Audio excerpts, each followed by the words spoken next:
Super 6 માં રાજકારણથી હટીને થોડી આગળ વાત કરીએ।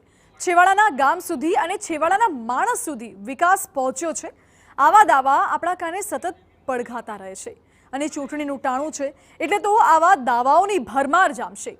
પણ અમે હવે આપને એ દ્રશ્યો બતાવવા જઈ રહ્યા છીએ કે જે ન માત્ર આવા દાવાઓની પોલ ખોલી રહ્યા છે પરંતુ સાથે જ વિકાસના ગુજરાત મોડેલના ધજાગરા પણ ઉડાવી રહ્યા છે। સૌથી પહેલા આ દ્રશ્યો આપ જુઓ।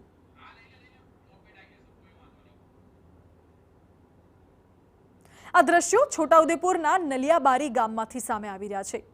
આપને જણાવી દઈએ કે આ દ્રશ્યો આમ તો 3 દિવસ પહેલાના છે, પણ આજે જે હકીકત અમે આપને જણાવવા જઈ રહ્યા છીએ તેના વિશે જાણતા પહેલા આ દ્રશ્યોને નિહાળવા આપના માટે જરૂરી છે। વિકાસના દાવાઓ વચ્ચે નલિયાબારીના રસ્તાઓ એવા છે કે ત્યાં સુધી 108નું પહોંચવું જ અશક્ય છે।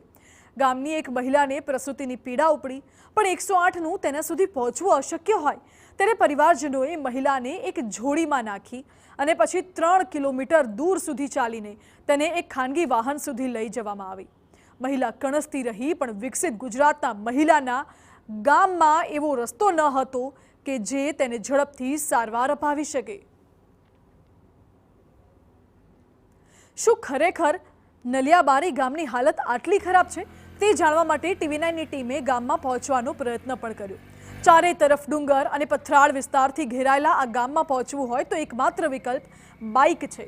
જો કે ગામ સુધી પહોંચવાના રસ્તાની હાલત એટલી ખરાબ છે કે જો સહેજ પણ ચૂક થઈ ગઈ તો તમે ખીણમાં ખાબક્યા સમજો। જેમ તેમ કરીને અમારી ટીમે ગામમાં જવાનો પ્રયાસ કર્યો તો જોવા મળ્યું કે વિકાસના દાવાઓ વચ્ચે આ ગામમાં માત્ર પાક્કા રસ્તા જ નથી પરંતુ સમ ખાવા પૂરતું એક પણ પાક્કું મકાન પણ નથી। નલ સે જલના દાવાઓ પણ પોકળ છે, કારણ કે અહીં તો પાણી માટે પણ મહિલાઓને દૂર સુધી પગપાળા ચાલીને જવું પડે છે। આખરે અમે ગામમાં પ્રસૂતા અને તેના પરિવારજનોને મળ્યા। પરિવારજનોની આપવીતી અમે સાંભળી। હવે જરા તમે તેમના જ શબ્દોમાં સાંભળો। દુખાવો ઉપડ્યો એટલે અમે ગભરાઈ ગયા। વાહનને ફોન કર્યો પણ કોઈ વાહનનો કોન્ટેક્ટ થયો નથી અને વાહન અહીંયા આવી શકતું નથી।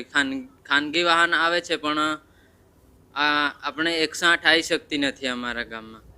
તો એમને ઉચકીને અમે 3 કિલોમીટર સુધી લઈ ગયા હતા। પછી તઈ જઈને 108માં મૂકીને એમને દુગ્ધા હોસ્પિટલમાં લઈ ગયા। મહા મુશ્કેલીએ પ્રસૂતાને હોસ્પિટલ સુધી તો પહોંચાડવામાં આવી હતી। ભગવાનનો પાળ માનો કે પ્રસૂતા સલામત હતી અને તેણે સ્વસ્થ બાળકને જન્મ પણ આપ્યો, પરંતુ પ્રસૂતિ બાદ મહિલાને માત્ર 20 કલાકમાં જ રજા આપી દેવાઈ। પ્રસૂતા અને બાળકને ખિલખિલાટ વાહન દ્વારા ઘર સુધી મૂકી જવાનો નિયમ છે, પરંતુ ખરાબ રસ્તાને કારણે પ્રસૂતાને નવજાત સાથે ગામથી 3 કિલોમીટર દૂર ઉતારી દેવામાં આવી। ત્યારબાદ પ્રસૂતા તેના નવજાત સાથે બાઇક પર બેસીને તેના ઘરે પહોંચી। સવાલ એ છે કે શું આ છે ગુજરાતનો વિકાસ કે જ્યાં એક પ્રસૂતા માટે પાયાની સુવિધાઓ પણ નથી? બાળક સારું છે ને સગર્ભા માતાની પ્રસૂતા માતાની તબિયત સારી છે એવું થયું। બેન, આજે પ્રસૂતા મહિલા જે છે તેને 108 દ્વારા લઈ ના જવામાં આવી, અહીંથી કાચા રસ્તેથી લાવવામાં આવી। શું તમે ચાલતા ગયા છો ત્યાં આગળ? તો આ રસ્તા કાચા છે? કાચા છે। 108 આવી શકે ના 108 આવી શકે એમ નથી। તો આપ જોઈ શકો છો કે આ જે બેન છે એ બેન પણ જે સગર્ભા મહિલા છે એ મહિલાની ત્યાં આગળ ખબર લેવા ગઈ હતી, પૂછતાછ કરવા ગઈ હતી અને આરોગ્યલક્ષી સેવા આપવા માટે ગઈ હતી। પરંતુ આ મહિલા જે છે, આ જે બેન છે એ બેન પણ આ રસ્તેથી ચાલતા જ ગઈ। એમના પાસે જો સાધન હોય તો પણ એ જઈ શકે તેવી પરિસ્થિતિમાં નથી। એટલે આ જે આરોગ્ય વિભાગ પણ છે, આરોગ્ય વિભાગના કર્મચારીઓ પણ ત્યાં આગળ ચાલતા જ ગયા છે અને ચાલતા જ આવ્યા છે। જોયું આપણે।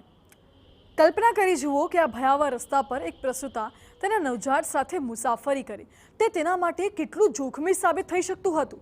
એટલું જ નહીં, આરોગ્ય વિભાગની ટીમ પ્રસૂતા કે બાળક સ્વસ્થ છે તેની તપાસ માટે ગામમાં આવે છે, પરંતુ તેમણે પણ પગપાળા ચાલીને જ ગામમાં પહોંચવું પડે છે। ન પાકા મકાન છે, ન પાકા રસ્તા છે, ત્યાં શાળાનું મકાન પાકું હોય તેવી આશા તો કેવી રીતે રાખી શકાય? કાચા નળિયાવાળા મકાનમાં બાળકો અભ્યાસ કરવા માટે પણ મજબૂર છે, પરંતુ લીપણવાળા આ મકાનમાં બાળકોને બેસવા માટે કોઈ બેઠક વ્યવસ્થા નથી। સવાલ એ છે કે શું આ રીતે ભણશે ગુજરાત? આ દ્રશ્યો જે વાતની ચાળી ખાઈ રહ્યા છે કે છોટાઉદેપુર જિલ્લાનું બોર્ડનું પરિણામ શા માટે રાજ્યમાં છેલ્લા ક્રમે આવે છે. આમ તો જોવા જઈએ તો બાળકોના જે પાયાનું શિક્ષણ હોય છે પ્રાથમિક શાળા હોય છે અને આ એ પ્રાથમિક શાળા છે કે જ્યાં આગળ બાળકો અહીં પગપાળા કરી અને અભ્યાસ અર્થે આવતા હોય છે. આમ તો જોવા જઈએ તો છોટાઉદેપુરનું શિક્ષણ સ્તર બિલકુલ નીચે છે. એનું એક જ કારણ છે કે પાયાનું શિક્ષણ ના મળતું હોય તો બોર્ડનું પરિણામ કેવું આવે. આ એક પુરાવો છે કે આપ જોઈ શકો છો કે આ નડિયાવાળા મકાનની અંદર બાળકો કેમ કરીને અભ્યાસ કરતા છે. બીજી તરફ હું તમને બતાવવા માંગીશ કે અહીં ઘડી રોડ રસ્તાનો પણ અભાવ છે. બાળકો આ કાચા રસ્તા પર ચોમાસામાં કઈ રીતના આવતા હશે. ચોમાસાની અંદર ખાસ કરીને જોવા જઈએ તો બાળકોને વાલીઓ મોકલતા નથી, એટલે ખાસ કરીને બાળકોના અભ્યાસ પર સીધી અસર થઈ રહી છે. હવે આ બાજુ આ જે અંતરિયાળ વિસ્તારમાં વસેલું આ જે ગામ છે, સરકાર તેની પર નજર કરે એ જરૂરી બન્યું છે. મકબૂલ મંસૂરી, TV9 છોટાઉદેપુર.